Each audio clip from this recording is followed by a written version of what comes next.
வரையறுத்து கற்றுக்கொண்டிருந்தது மட்டுமல்ல, சஹாபாக்களுக்கு எல்லா சட்டங்களையும் கற்றுக் கொடுக்கக்கூடியவர்களாக அன்னை ஆயிஷா சித்திகா ரலியல்லாஹு அன்ஹா அவர்கள் இருந்திருக்கிறார்கள் என்பதை வரலாறு நமக்கு சொல்லி காட்டுகிறது.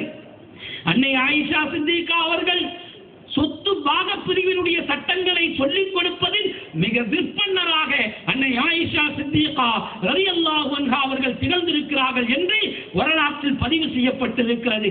அந்த அளவிற்கு அல்லாஹ் தஆலா பெண் சமுதாயத்திற்கு மிகப்பெரிய உயர்வை, கண்ணியத்தை, மரியாதையை அல்லாஹ் தஆலா வழங்கி இருந்தான். எனவேதான் ஹஜ்ரத் உமர் ரலியல்லாஹு ஆட்சி காலத்தில் கூட அரசியல் சம்பந்தமான சில ஆலோசனைகளுக்கு கூட உமர் ரலியல்லாஹு அவர்கள் ஷிஃபா பின்த் அப்துல்லாஹ் ரலியல்லாஹுடைய மன்பு மகளாரை அவர்கள் சில ஆலோசனைகள் கேட்பார்களாம். அந்த அளவிற்கு பெண்கள் மார்க்கத்தில் விற்பன்னராக, மார்க்க விஷயத்தில் மிக தெளிவுடையவர்களாக இருந்திருக்கிறார்கள் என்று வரலாறு நமக்கு சொல்லி காட்டுகிறது. எனவே அருமை மிக்க சகோதரிகளே, அன்பிற்குரிய சகோதரர்களே, நீங்கள் இந்த மதரசா இந்த மஹல்லாவில் உருவாகியிருக்கிறது என்றால் அதற்கு உங்களுடைய பிள்ளைகளை மார்க்க ஞானத்தை கற்பதற்கு நீங்கள் இங்கே பயன்படுத்திக் கொள்ள வேண்டும். அல்லாஹ்வுடைய பெரும் கருணையினால் புனிதமிக்க ரமலானுடைய மாதத்தில் சங்கைக்குரிய இந்த மதரசாவை நடத்துவதற்கு பொறுப்பேற்றுக் கொண்ட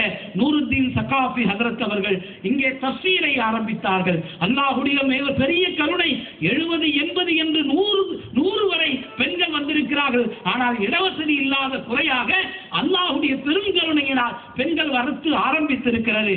எனவே நீங்கள் எல்லாரும் இனி செய்ய வேண்டிய வேலை, உங்களுடைய சின்ன குழந்தைகளை கூட மக்தபுக்கு இங்கே அனுப்புங்கள். இங்கே இன்ஷா அல்லாஹ் மக்தபு மதரசா நடக்கும், வாரத்தில் ஒருவரை தஃசீர் நடக்கும், மாதத்தில் ஒருவரை திக்ரு மஜ்லிஸ் நடக்கும், பத்ர் மௌலிது நடக்கும். இது போன்ற சுன்னத்து வல் ஜமாஅத்தினுடைய எல்லா விஷயங்களும் இங்கே முறையாக நடத்துவதற்குண்டான அனைத்து ஏற்பாடுகளும் செய்யப்பட்டிருக்கின்றன. மஹல்லா வாசிகள் இதையெல்லாம் பயன்படுத்திக் கொண்டு சிறப்பான முறையில் இந்த மஹல்லாவை, இந்த மதரசாவை முன்னேற்றுவதற்கு நீங்கள் உறுதுணையாக, பக்க துணையாக இருக்க வேண்டும் என்பதை சொல்லிக்கொண்டு முதலாவது தஃசீரிலேயே என்னுடைய ஒரு பயானை சங்கைக்குரிய ஹஜ்ரத் அவர்களுடைய வேண்டுகோளுக்கு கிடக்க பெண்களுக்கு மத்தியில் பேசினேன். அப்பொழுது பேசும்போது சொன்ன ஒரு விஷயத்தை மட்டும் நான் சொல்லி விடைபெறுகிறேன். அருமையான மூமின்களே, அன்பிற்குரிய சகோதரர்களே, சகோதரிகளே, அதை கேட்காத சகோதரிகள் உங்கள் உள்ளத்தில் அதை இருத்த வேண்டும் என்பதற்காக சொல்லுகிறேன். மஸ்ஜிது நபவியில் நபிகள் நாயகம் ரசூலுல்லாஹி ஸல்லல்லாஹு அலைஹி வஸல்லம் அவர்களுடைய ரௌலா ஷரீஃபிலே இமாம் மாலிக் ரஹ்மத்துல்லாஹி அலைஹி அவர்கள் தர்ஸ் நடத்தி கொண்டிருப்பார்கள். ஸல்லல்லாஹு அலைஹி வஸல்லம் ஹதீதுகளை அவர்கள் நடத்தி கொண்டிருப்பார்கள். வுது செய்ததோடு மிகுந்த உயர்ந்த ஆடையை அணிந்தவர்களாக அந்த மஜ்லிஸுக்கு அவர்கள் வருவார்கள். பல்லாயிரக்கணக்கான மாணவர்களுக்கு மத்தியில் பெருமானாருடைய ஹதீசுகளை அவர்கள் சிறப்பான முறையில் நடத்துவார்கள். அப்படி நடத்தி கொண்டிருந்த பொழுது ஒரு சந்தர்ப்பத்தில் இமாம் மாலிக் ரஹ்மத்துல்லாஹி அலைஹி அவர்கள் அமர்ந்திருந்து பாடம் நடத்தி கொண்டிருக்கக்கூடிய அந்த அவர்களுடைய டேபிள் இருக்கிறது, டெஸ்க் இருக்கிறது, அதன் மேல் ஹதீஸ் கிதாபுகள் வைக்கப்பட்டிருக்கும். இமாம் மாலிக் ரஹ்மத்துல்லாஹி அலைஹி அவர்கள் அந்த ஹதீசுகளை நடத்துவதற்காக வேண்டி இந்த ஓர குறிப்புகளை பார்த்துக் கொண்டிருப்பார்கள். மாணவர்கள் முன்னால் அணிவகுத்து அமர்ந்திருப்பார்கள். எந்த அளவுக்கு என்றால் ஒரு ஊசி விழுந்து விட்டால் கூட கேட்கக்கூடிய அளவிற்கு நிசப்தமாக அதை செவிமடுத்துக் கொண்டிருப்பார்கள். ஒவ்வொரு மாணவர்களாக ஹதீசுகளை வாசிப்பார்கள். அந்த நேரத்தில் ஹதீசுகள் வாசிப்பதில் மாணவர்கள் ஏதாவது ஒரு யாராவை, ஒரு ஃபத்ஹோ கஸ்ரோ ஏதாவது ஒன்றை தவறாக வாசித்து விட்டால் பின்னால் இருந்து ஒரு சத்தம் வரும். இப்படி ஒரு சத்தம் கேட்கும். அந்த சத்தத்தில் இமாம் மாலிக் ரஹ்மத்துல்லாஹி அலைஹி அவர்கள் யார் வாசித்தாரே திரும்ப வாசியுங்கள் என்று சொல்லுவார்கள். யார் இந்த சத்தத்தை கொடுத்தது தெரியுமா? இமாம் மாலிக் ரஹ்மத்துல்லாஹி அலைஹிவுடைய அன்பு மகளார் திரைக்கு பின்னால் இருந்து இமாம் மாலிக் ரஹ்மத்துல்லாஹி அலைஹி அவர்கள் ஹதீஸை நடத்தும் பொழுது அதை செவிமடுத்து மாணவர்கள் ஏதாவது தவறாக சொல்லிவிட்டால் கூட அதை சத்தமாக வாய் திறந்து சொல்லிவிடாமல் தட்டி உணர்த்தி இங்கே தவறாக வாசிக்கப்படுகிறது என்று சொல்லி காட்டக்கூடிய அளவிற்கு மாலிக் ரஹ்மத்துல்லாஹுடைய அன்பு மகள் பின்னால் அமர்ந்து கொண்டு ஹதீசுகளை படித்தார்கள். அருமையானவர்களே, எத்தனை ஹதீசுகள் தெரியுமா? நமக்கு 40 ஹதீஸ் மனப்பாடம் இருக்கிறதா என்பது நமக்கு தெரியாது. ஆனால் இமாம் மாலிக் ரஹ்மத்துல்லாஹி அன்பு மகளால் 11,000 ஹதீசுகளை, எத்தனை ஹதீசுங்க?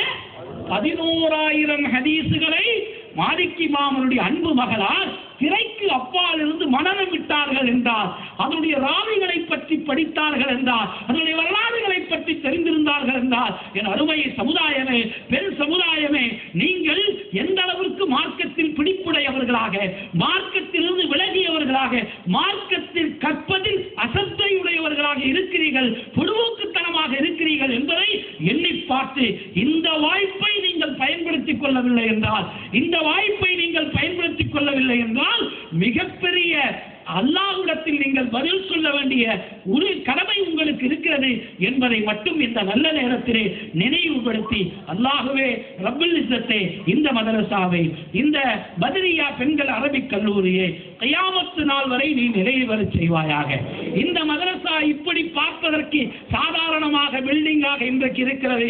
இன்ஷா அல்லாஹ், அல்லாஹ்வுடைய தௌஃபீக்கினால் இந்த மஹல்லா வாசிகள் முழுமையாக ஒவ்வொருவர்களும் தங்களுடைய இல்லத்திலிருந்து ஒரு பிள்ளையாவது நான் ஆலிமாக்கி விடுவேன் என்று நீங்கள் நியத்து செய்து இங்கே நீங்கள் அனுப்புவீர்கள் என்றால், இது மிகப்பெரிய ஒரு பில்டிங்காக உருவாகும். இன்னும் மிகப்பெரிய இதனுடைய கிளை ஸ்தாபனங்கள் உருவாகக்கூடிய அளவிற்கு இது வளரும் என்பதில் எத்தகைய சந்தேகம் இல்லை. எனவோ வீண் பேச்சுக்காக வேண்டி நான் பேசவில்லை. எனக்கு பிறந்த 2 பெண் மக்களையும் நான் காயல்பட்டினத்திற்கு அனுப்பி 3 ஆண்டு காலங்கள் என்று 3 பேர்கள் 2 பெண் மக்களையும் நான் அவர்களை ஆலிமாக ஆக்கி இருக்கிறேன். இன்ஷா அல்லாஹ் மூன்றாவதாக என்னுடைய அன்பு மகனை நான் கேரளாவிற்கு மர்கத்து சகாபத்து சுன்னியா என்ற மகத்தான ஸ்தாபனத்தில் படிப்பதற்காக கொண்டு போய் சேர்த்திருக்கிறேன். எனவே அருமையானவர்களே, நீங்கள் 3 பிள்ளைகளை தர வேண்டாம், உங்களுடைய இல்லத்திலிருந்து ஒரு பிள்ளையை தாருங்கள். இந்த மதரசா இன்னைக்கு சொன்னாங்க, அதற்கு அவர்கள் 10 டிக்கெட் தான் வந்திருக்குன்னு சொன்னாங்க. 10 பேர் பத்தாது, ஒரு 50 பிள்ளைகளை கொண்டு இந்த வருடம் இந்த கிளாஸ் தொடங்க வேண்டும். அதற்கு நீங்கள் செய்ய வேண்டிய வேலை என்ன தெரியுமா? ஆண்களாக இருக்கக்கூடிய சகோதரர்கள் பக்கத்திலே இருக்கக்கூடிய மஹல்லாக்களிலே, கொரட்டூரிலே, அதாவது இன்னும் மண்ணூர்பேட்டையிலே, அம்பத்தூரிலே இருக்கக்கூடிய பகுதிகளுக்கெல்லாம் இதை நீங்களாக நிர்வாக பெருமக்களும் சரி, மற்றவர்களும் சரி, இதற்கு முயற்சி எடுத்து இதற்குண்டான பிள்ளைகளை சேர்க்கும் பட்சத்தில் இவர்கள் சொல்லக்கூடிய தொழுகை, இவர்கள் செய்யக்கூடிய இபாதத்து, இவர்கள் சொல்லக்கூடிய ஸலவாத்து, இவர்கள் சொல்லக்கூடிய திக்ர், இவர்கள் செய்யக்கூடிய அத்தனை அமல்களின் நன்மையும் சேர்க்கக்கூடிய ஒவ்வொருவர்களுக்கும் அல்லாஹ் தஆலா பகிர்ந்தளிப்பான் என்பதை நபிகள் பெருமானார் ரசூலுல்லாஹி ஸல்லல்லாஹு அலைஹி வஸல்லம் அவர்கள் வலியுறுத்தி இருக்கிறார்கள். அந்த அடிப்படையில் செயல்படக்கூடிய நல்ல தௌஃபீத்தை யா அல்லாஹ் எங்கள் அனைத்து பேர்களுக்கும் நீ வழங்குவாயாக. இந்த பாடி மஸ்ஜிதுடைய நிர்வாக பெருமக்களும் இந்த மஹல்லா வாசிகளும் இதற்கு முழுமையான ஒத்துழைப்பை வழங்க வேண்டும் என்று மிக்க தாழ்மையோடு கேட்டுக்கொள்கிறேன்.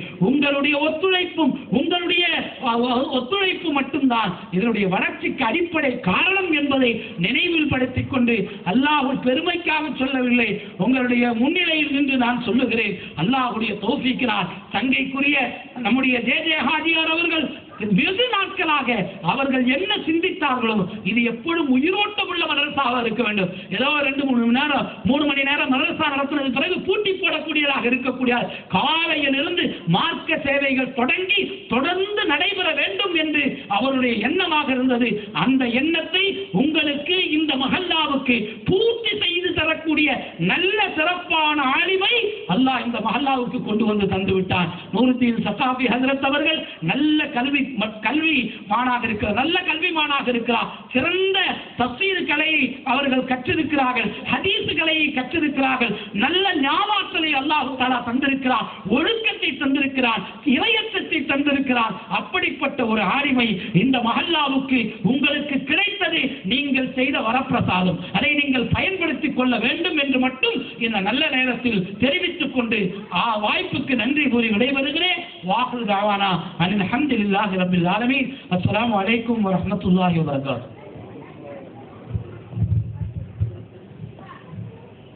மிக்க நன்றி சலீம் சிராஜ் ஹதரத் குல் அவர்களே. அல்லாஹ்வுடைய திருத்தூதர் நாயகம் ஸல்லல்லாஹு அலைஹி வஸல்லம் அவர்கள் சொல்லுவார்கள், ഖൈറുൻ നാസി அன்ஃபஉஹும் லின்னாஸ். ஜனங்களில் மக்களில் மிக சிறந்தவர்கள் மக்களுக்கு மிக பிரயோஜனமாக இருப்பவன் தான். யார் ஒருவன் மக்களுக்கு பிரயோஜனமாக இருக்கின்றானோ, அவனால் பயன் கிடைக்கின்றதோ, அவன்தான் மக்களில் சிறந்தவன். தானுண்டு, தனது வேலையுண்டு, தனது குடும்பம் உண்டு, மனைவி உண்டு, குட்டிகளுண்டு